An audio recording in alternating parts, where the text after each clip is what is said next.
Welcome to Luca is a billionaire, where the only thing I invest in is your answers. You start by confirming permissions and assets so the system can actually deliver badges.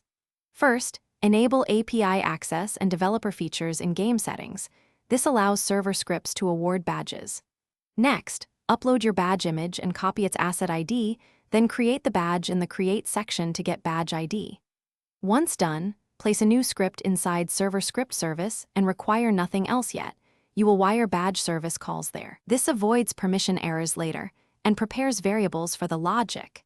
Now you implement the how. Use badge service on the server to check and award. When a player reaches the condition, call user has badge async player.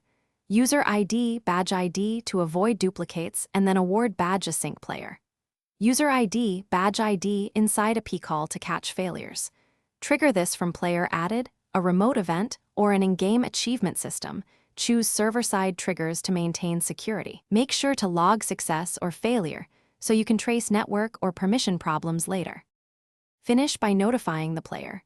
The platform shows a native badge pop-up, but you can also fire a remote event to the client for a custom UI notification.